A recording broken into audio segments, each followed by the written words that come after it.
ہوشمند، ہوشیار، عقل مند، دانشور جوانوں مجھے بتاؤ، اگر زکام ہو جائے اور ناک بھر جائے تو انسان کا کیسے دم گھٹنے لگتا ہے جب اس کی سانس نہیں نکلتی؟ ذرا سوچو تو صحیح، موت کے وقت انسان ناک سے نہیں بلکہ یوں لگتا ہے جیسے سوئی کے ناکے سے وہ سانس لے رہا ہو۔ انسان کی کیفیت یہ ہوتی ہے۔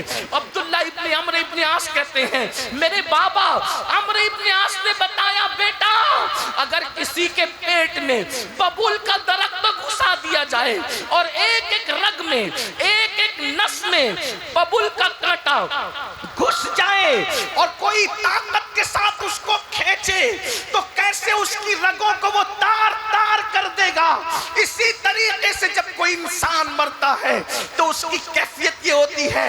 یہ تو عام انسان کے مرنے کی کیفیت ہے، لیکن اب سنو، دل کے کانوں سے سنو، جب بے نمازی مرتا ہے تو بے نمازی اللہ اکبر کتنی دردناک اس کو موت آتی ہے۔ سب سے زیادہ عبرت انگیز موت، سب سے زیادہ دردناک موت بے نمازی کو آتی ہے۔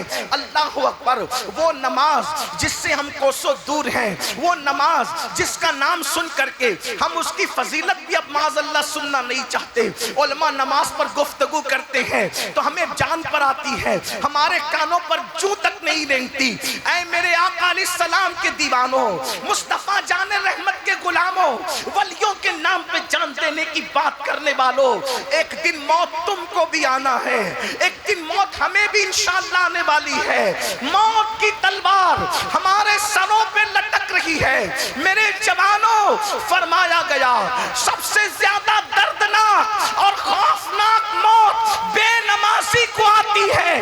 جب بے نمازی دنیا سے جاتا ہے تو اللہ اس پر اتنی پیاس مسلط کرتا ہے، اگر 7 سمندروں کا پانی بھی اس کے منہ میں انڈیل دیا جائے، 7 سمندروں کا پانی بھی اس کے منہ میں انڈیل دیا جائے تو بھی دنیا کی کوئی طاقت اس کی پیاس کو بجھا نہیں سکتی۔ اب آپ سے میں پوچھنا چاہتا ہوں، اللہ اکبر، پیاس لگی تھی 7 سمندروں والی اور رشتہ دار قطرہ قطرہ پانی چمچے سے پلا رہے ہیں، تو بتاؤ کیا ہو رہا ہوگا؟ آپ کو تجربہ ہوگا، جب پیاس زیادہ لگتی ہے اور کم پانی پلایا جائے تو پیاس بجھتی نہیں ہے بلکہ پیاس اور بڑھتی چلی جاتی ہے۔ مسلمانوں ذرا سوچو تو صحیح، ذرا توجہ تو کرو۔ اللہ اکبر، اندھیرا گھر، اکیلی جان، دم گھٹتا، دل اکتاتا، خدا کو یاد کر پیارے، وہ ساتھ آنے والی ہے۔ میری قوم کے جوانوں، اپنی آخرت کی تیاری کر لو۔ یہ جن کے عرس مناتے ہو، ان لوگوں نے آخرت کی تیاری کی تو کس شان سے دنیا سے گئے؟ ہم نے آخرت کی کیا تیاری کی؟ قرآن کہتا ہے وَلْتَنْظُرْ نَفْسٌ مَا قَدَّمَتْ لِغَدٍ وَاتَّقُوا اللَّهَ إِنَّ اللَّهَ خَبِيرٌ بِمَا تَعْمَلُونَ۔ اے ایمان والو، اللہ سے ڈرو اور آخرت کی فکر کرو کہ تم نے آخرت کے لیے کیا بھیجا ہے۔ بتاؤ آخرت کے لیے کیا بھیجا ہے؟ آخرت کے لیے کیا بھیجا ہے؟ یہی کہ آج مسلمان زنا میں ڈوبا ہے، یہی آخرت کے لیے بھیجا ہے۔ آج مسلمان نشہ کر رہا ہے، یہی آخرت کے لیے بھیجا ہے۔ آج مسلمان شراب پی رہا ہے، یہی آخرت کے لیے بھیجا ہے۔ آج مسلمان جھوٹ بول رہا ہے، یہی آخرت کے لیے بھیجا ہے۔ آج مسلمان اپنی بیوی بچوں پہ ظلم کر رہا ہے، یہی آخرت کے لیے بھیجا ہے۔ کیا بھیجا ہے آخرت کے لیے؟ مجھے بتاؤ۔ اللہ اکبر، آج تو حال یہ ہو گیا، زنا کی فلمیں دیکھ کر، زنا کی تصویریں دیکھ کر، گندی پکچریں دیکھ کر آج 16 17 سال کے لڑکے اور لڑکیاں زنا کی طرف بطور فیشن بڑھ رہے ہیں۔ اللہ اکبر، ایک وہ دور تھا جب زنا کا نام مسلمان سنتا تھا تو اس کے بدن کے رونگٹے کھڑے ہو جاتے تھے۔ یا اللہ، یہ کس گناہ کا نام آیا ہے، یا اللہ یہ کس پاپ کا نام آیا ہے۔ لیکن افسوس، گندی فلموں نے، گندی پکچروں نے، گندی ناولوں نے، گندے ماحول نے، گندے فیشن کی گندی تہذیب نے آج میری قوم کے ان جوانوں کو زنا کے دروازے پر پہنچا دیا ہے۔ وہ جوان جس کے بارے میں اقبال نے کہا تھا، عقابی روح جب بیدار ہوتی ہے جوانوں میں، نظر آتی ہے ان کو اپنی منزل آسمانوں میں نہیں تیرا نشے من، قصر سلطانی کے گنبد پر تو شاہی ہے بسیرا کر، پہاڑوں کی چٹانوں میں اے میری قوم کے شاہین صفت جوانوں، تم محمد عربی کے سپاہ ہو، تم محمد عربی کے جوان ہو، تم محمد رسول اللہ کے غلام ہو، تم کوے نہیں ہو، تم چڑیا نہیں ہو کہ گناہوں کی گندگی پہ بیٹھو، تم محمد رسول اللہ کے عقاب ہو، عقاب۔ اللہ نے تمہیں زمین پہ پاپ کے لیے نہیں بھیجا، اللہ نے زمین پہ تمہیں پاپ کا خاتمہ کرنے کے لیے بھیجا۔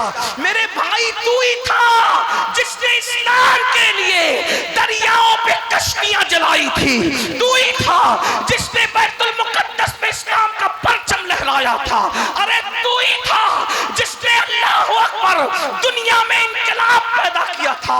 مگر ہائے میرے جوان، آج تجھے کیا ہو گیا؟ تو گانوں کی دہلیز پر ایمان کا سودا کرنے لگا، تو فلموں کی دہلیز پر ایمان کا سودا کرنے لگا، مسجد مرثیہ خواہ ہے کہ نمازی نہ رہے۔ میرے بھائی تو نے تو صحراؤں میں نمازیں ادا کی تھی، تو نے تو گرجاؤں کو مسجد بنایا تھا۔ اقبال ہی نے تو کہا ہے دی اذانیں کبھی یورپ کے کلیساؤں میں، دی اذانیں کبھی یورپ کے کلیساؤں میں اور افریقہ کے تپتے ہوئے صحراؤں میں، دشت تو دشت ہے دریا بھی نہ چھوڑے ہم نے، بحر ظلمات میں دوڑا دیے گھوڑے ہم۔ اقبال کہہ رہے ہیں کہ ہم نے یورپ کے کلیساؤں میں اذان دے کر، توجہ، اقبال کہہ رہے ہیں ہم نے یورپ کے کلیساؤں میں اذان دے کر ان کلیساؤں میں اذان دی، اذان افریقہ کے صحراؤں میں اذان دی، اور آج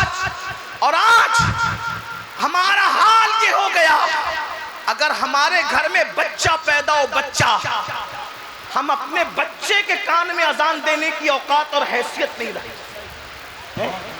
سبحان اللہ۔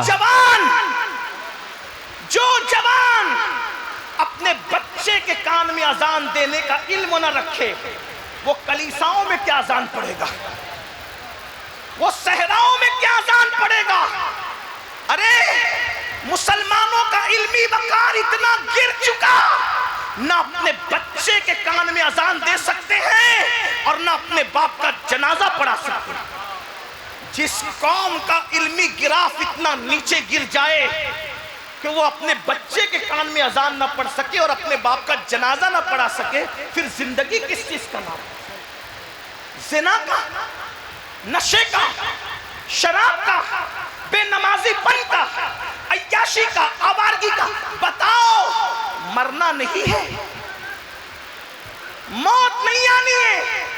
اے ہزاروں جوانوں، تقریر سننے کے لیے تمہارے جو جذبات ہیں، اگر عمل کرنے کے لیے یہی جذبات پیدا ہو جائیں تو پوری دنیا کے اندر انقلاب آ جائے۔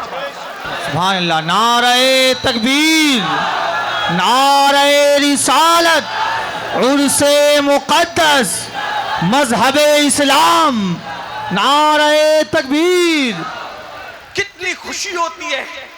ارے بارش میں بھیگ کر کے تقریر سن رہے ہو تو کبھی بارش میں بھیگ کر مسجد بھی جانا سیکھو۔ زندہ باد، زندہ باد۔ ٹھنڈیوں کے اندر سردی میں کپ کپاتی میں مسجد بھی جانا سیکھو۔ ایک بات کہہ دوں، تقریر نہیں سنی تو اللہ یہ نہیں پوچھے گا کہ تم تقریر سننے کیوں نہ گئے، لیکن اللہ قیامت کے دن سب سے پہلے اگر پوچھے گا تو پوچھے گا تو نے نماز کیوں نہیں پڑھی۔ ابھی حضرت نے پوچھا نا کون نماز پڑھ کے آیا، خوں گرے حمد سے تھوڑا سا گلا بھی سن لے۔ بھائیو، اب تو بہت سارے مائک سنبھالنے والے بھی نماز کے بغیر آتے ہیں۔